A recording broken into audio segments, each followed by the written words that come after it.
Romain Baucher, bonjour. Bonjour Vincent. Alors je rappelle que vous êtes directeur des gestions actions chez Amundi. Romain, on a eu un début d'année pétaradant sur les marchés actions, puis ça s'est un peu calmé, notamment avec les tensions autour de la Grèce, mais pas que. On a eu également une remontée des cours du brut, une réappréciation de l'euro, et puis des taux qui se sont tendus. Or, on nous avait vendu un alignement des planètes, baisse de l'euro, baisse des taux, baisse du pétrole, qui devait normalement nous propulser vers de nouveaux sommets. Est-ce que du coup, il ne faut pas redouter un désalignement des planètes? Pour notre part, nous sommes plutôt dans le camp de ceux qui demeurent optimistes, pour une raison simple, c'est que ces planètes, si on fait l'effort de revenir un tout petit peu avec une vision mise en perspective, ne serait-ce que sur un an, je ne vous demande pas de revenir 10 ans en arrière, demeurent particulièrement alignées. Qu'est-ce que l'on peut rappeler? Un premier trimestre effectivement excessivement haussier. N'oublions pas que le CAC 40 avait connu sa plus forte performance trimestrielle depuis la création du CAC 40, il y a maintenant plus de 30 ans. Donc c'est vrai qu'une performance de l'ordre de 20% en un trimestre était probablement excessive. D'ailleurs, nous-mêmes qui étions parmi les plus optimistes, anticipions ce chiffre-là pour l'année entière. Donc on ne peut pas dire le contraire, c'était excessif. Par ailleurs, les trois fameuses planètes que vous avez rappelées, elles demeurent très bien alignées, quoi qu'on en dise. Le pétrole, il a repris 50% par rapport à ses plus bas. Par rapport à ses plus bas, vous pouvez raisonner comme cela, mais si vous raisonnez en vous mettant les choses en perspective sur un an, depuis un an, le pétrole est en baisse de 40%. Alors bien sûr, vous pouvez retourner le sablier, voir le verre à moitié vide et vous dire « Ah, il a rebondi ». Mais globalement, on sait bien qu'en sur les marchés, aujourd'hui, ce qui nous importe, ce sont les tendances de fond. Les tendances de fond sont toujours à l'œuvre. L'inquiétude mériterait d'être soulevée si nous anticipions une poursuite de la hausse du baril, une poursuite de la hausse des taux, une poursuite de la hausse de l'euro. Clairement, ce n'est pas notre hypothèse. Notre hypothèse, c'est peu ou prou un maintien de ces trois paramètres au niveau actuel, ce qui veut dire un baril qui reste 40% plus bas qu'il y a un an, nous en tirons les profits aujourd'hui. Un euro qui reste 15 à 17% plus bas par rapport au dollar, même après son rebond de 7 à 8%. Et des taux d'intérêt qui, même s'ils rebondissent autour de 1%, au lieu de 0 pour les taux 10 ans allemands, demeurent là encore au niveau que nous attendons pour pouvoir refinancer toute cette dette émise il y a 6 ou 7 ans à 4% à des taux inférieurs à 2. Donc en clair, diviser par 2 la charge financière, toute chose égale par ailleurs, c'est toujours d'actualité. Alors sur les taux, donc, vous ne redoutez pas un crack obligataire. Certains ont parlé de mini-crack obligataire lorsqu'il y a eu la remontée assez spectaculaire sur certaines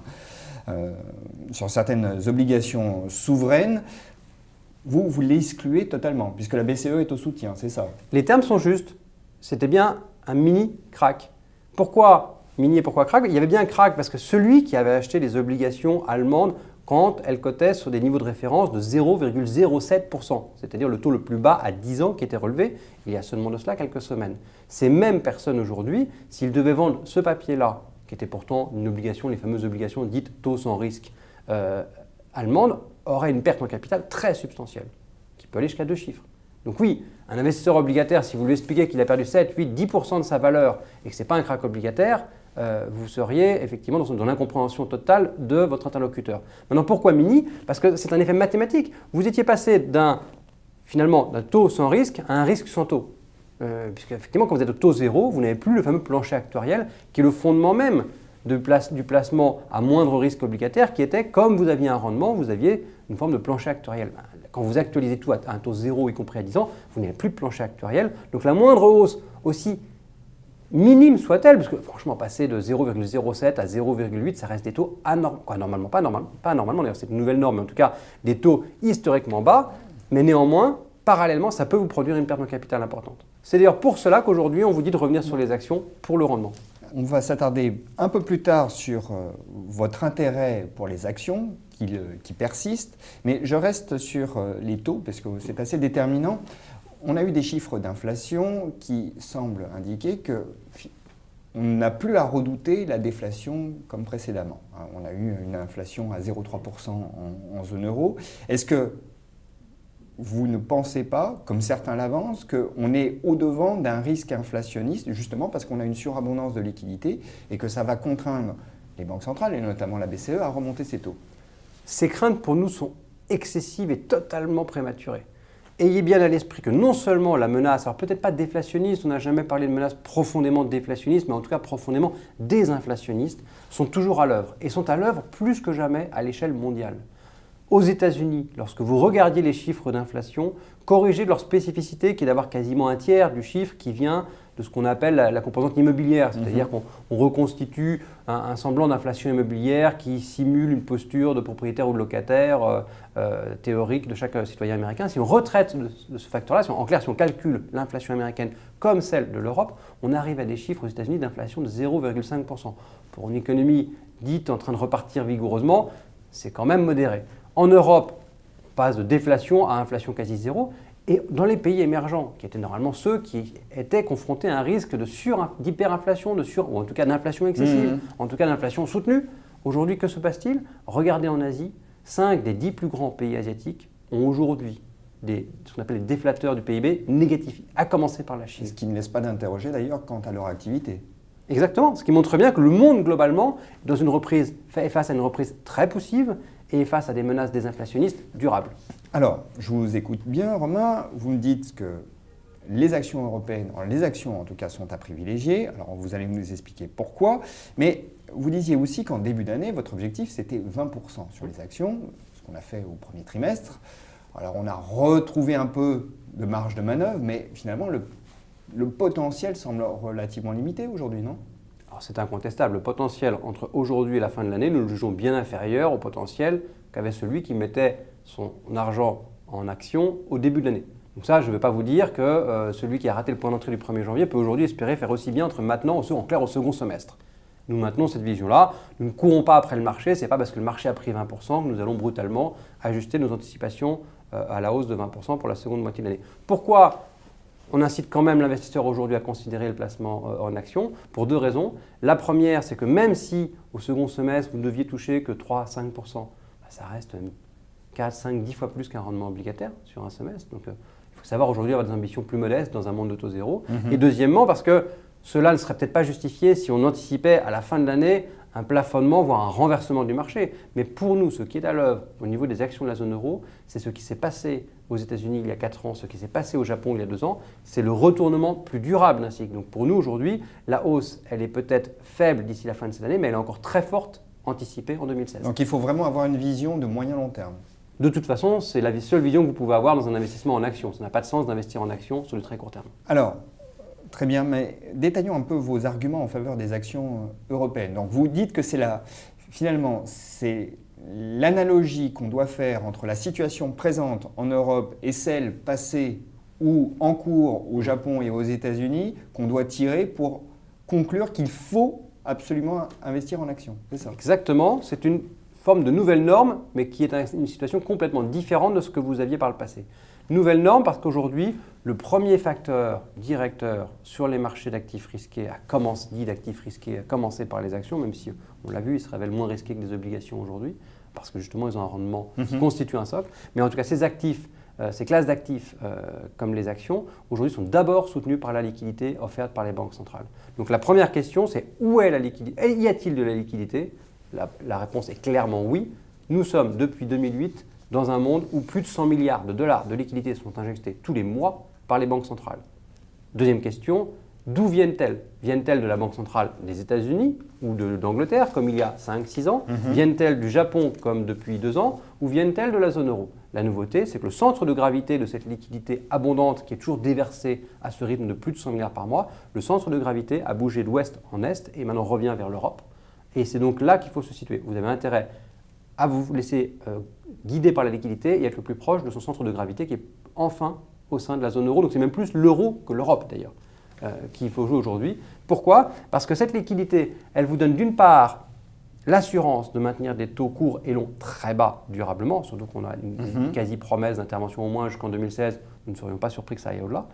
Donc la liquidité et les taux vont rester bas durablement. Donc vous avez un rendement relatif des actions structurellement soutenues, mais surtout on connaît bien les effets induits de cette politique des banques centrales. C'est elle qui a quelque part favorisé la baisse de l'euro parallèlement. Or cette baisse de l'euro produit des effets encore plus puissants que la baisse des taux sur les profits qui, quelque part, grâce à cela, vont retrouver le chemin de la hausse et nourrir la hausse durable. Donc liquidité, baisse des taux, financement plus simple pour les entreprises, moins onéreux et donc impact positif sur les bénéfices des sociétés. C'est ça? Impact très positif. Parce qu'aujourd'hui, c'est bien d'une hausse à 2 chiffres. Et quand je dis d'une hausse à 2 chiffres, proche de 20% que nous attendons pour cette année et probablement pour l'année prochaine. Pour les bénéfices des entreprises, pour les bénéfices de la des zone euro. entreprises de la zone euro. Et là où nous pouvons expliquer notre confiance dans ce chiffre, pour la première fois depuis 5 ans, parce que depuis 5 ans, nous n'en finissions pas d'avoir des espoirs déçus, douchés. Pourquoi? Parce que depuis 5 ans, à chaque fois, on espérait une reprise de l'activité en zone euro. Donc on reposait d'abord sur une reprise de l'activité économique, un regain de l'activité. Là, la beauté, c'est qu'on repose d'abord sur des facteurs techniques. Donc en clair, comment est-ce qu'on arrive à déclencher ce fameux rattrapage? Parce qu'aujourd'hui, on ne parle pas de hausse spectaculaire, on parle juste d'un rattrapage. On parle juste de profits que nous espérons revoir dans 2 ans au niveau auquel ils étaient il y a 8 ans. Ce sont les profits de 2007 que nous n'avons toujours pas retrouvés en zone euro, contrairement aux États-Unis où on les a dépassés depuis 2 ans, ou au Japon où depuis 2 ans, on a enfin renoué avec ces profits de 2007. D'ailleurs, on voit apparaître un graphique qui illustre parfaitement ça, le décalage entre le niveau des profits en zone euro et la progression aux États-Unis. On voit bien qu'en effet, on est très très loin des sommets de 2007 en ce qui concerne la zone euro. Exactement, et ce rattrapage, en réalité, il faut l'avouer, il repose beaucoup plus sur ces facteurs techniques que sont la baisse des taux et plus encore la baisse de l'euro que sur la reprise économique qui vient presque comme une cerise sur le gâteau. Quelque part, aujourd'hui, le cœur de la dynamique bénéficiaire est d'abord nourri par la baisse de l'euro qui, à elle toute seule, produit 9 à 10% de hausse de profit, toutes choses égales par ailleurs. La baisse des taux qui produit 2 à 3% de hausse des profits, toutes choses égales par ailleurs pour les 3 prochaines années. Parce qu'au fur et à mesure des tombées obligataires, des émissions à 4-5%, elles sont renouvelées à 2 ou 1% au cours des prochains trimestres. Et enfin, si on a en plus effectivement ce que nous croyons enfin un début de reprise au sein de la zone euro, c'est encore 3 à 5% de plus. Et cet effet cumulatif nous amène à construire une hypothèse de l'ordre de 19% de hausse des profits pour cette année en zone euro et presque peut-être tout autant pour l'année prochaine. Une hausse qu'on peut imputer aux 3/4 donc à des facteurs techniques et pas à l'activité, c'est ça? C'est une évidence. Alors bien sûr, certains pourraient dire que ce n'est pas très glorieux. Oui, mais à la fin du fin, ce qui nous importe n'est pas tellement la façon dont on parvient à réveiller ses profits que de savoir si oui ou non ils se réveillent. Or aujourd'hui, oui, ces profits se réveillent. Alors bien sûr, les facteurs techniques précèdent le fondamental, donc on a peut-être inversé l'ordre des choses. Avant, on attendait de voir la reprise et on espérait avoir des facteurs exogènes pour embellir la reprise. Aujourd'hui, ce sont plutôt des facteurs exogènes qui créent les conditions de la reprise de la profitabilité, qui va aider une reprise économique qui arrive un peu tardivement et qui est poussive. Mais à la fin du fin, le résultat, il est bien là. C'est une hausse de la profitabilité en zone euro très marquée. Il faut toujours accorder la priorité aux actions européennes? Alors il faut privilégier plus que l'Europe, l'euro, la zone euro. Il faut toujours privilégier l'euro, privilégier encore le Japon, privilégier là où la liquidité est encore présente, là où les profits sont encore en phase de rattrapage. Il n'y a rien de plus finalement confortable que de jouer un rattrapage, parce que vous n'êtes pas en train de promettre un nouveau plus haut, vous êtes en train juste d'envisager le retour à un niveau passé. C'est comme quand on doit faire des plans pour savoir comment améliorer la profitabilité, on dit souvent le gain certain, le gain le plus certain, c'est l'économie réalisée. Mais là, c'est pareil, la hausse la plus facile souvent à réaliser, c'est finalement le rattrapage, c'est de recréer des conditions déjà connues. Et c'est ce que nous vivons en zone euro, c'est jamais qu'une forme de rattrapage. Et rien que cela, un rattrapage des profits, c'est-à-dire un retour au niveau d'il y a 10 ans, c'est 30 à 40% de hausse des profits pour les 2 prochaines années. Alors si on doit se focaliser sur les zones qui sont les plus susceptibles de connaître un rattrapage, est-ce qu'au sein de la zone euro, il ne faut pas se pencher plus que jamais sur les actions françaises? Alors, vous avez raison de le dire. La question, c'est qui est le plus en retard? Parce que quelque part, finalement, nous avons vu en pointe l'Angleterre puis les États-Unis, il y a plusieurs années de cela, déclencher leur quantitative easing, déclencher la baisse de la devise, réveiller leur économie grâce à ces facteurs, qu'on peut qualifier de techniques, mais qui néanmoins, à la fin, réveillent l'économie à réel. Le Japon a emboîté le pas à partir de l'été 2012, avec une action très puissante, très vigoureuse de la Banque centrale du Japon. Pareil, liquidité, injection massive, baisse du yen, les profits sont réveillés. Le même scénario se produit aujourd'hui depuis mi-2014 en Europe, en zone euro. Et au sein de cette zone euro, il y a le facteur, ce sont un peu ces histoires, vous savez, des 3 flèches qu'on a décrites au Japon et qui, quelque part, sont un peu transposables en Europe. C'est-à-dire que la première action, qui est une action de dire je limite le caractère austère de ma politique, c'est-à-dire j'ai suffisamment resserré pour ne pas étouffer l'économie au niveau budgétaire, j'obtiens le soutien de la politique monétaire qui est très agressive. Et la troisième flèche qui est très importante, bien entendu, j'engage les réformes économiques pour créer un environnement plus favorable à l'activité économique, on pourrait dire plus pro-business. Or, les 2 pays les plus en retard de ce point de vue-là étaient l'Italie et la France. J'aurais même envie de dire la France presque encore plus que l'Italie, mais les deux, ça y est, ils viennent enfin à des politiques beaucoup plus favorables à l'activité économique. Alors bien sûr, elles arrivent en retard, mais mieux vaut tard que jamais. Et c'est à ce moment-là, dans ces points d'inflexion, que se trouve le plus gros du potentiel de rattrapage. Donc si on devait faire une hiérarchie au sein de la zone euro, qui est notre zone préférée, nous dirions même, oui effectivement, l'Italie et la France sont deux cartes intéressantes à jouer. Et l'alignement des planètes n'est donc pas fini. Pas terminé, seulement en train de produire tous ces effets bénéfiques et cela va durer encore plusieurs trimestres. Romain, merci. Merci à vous.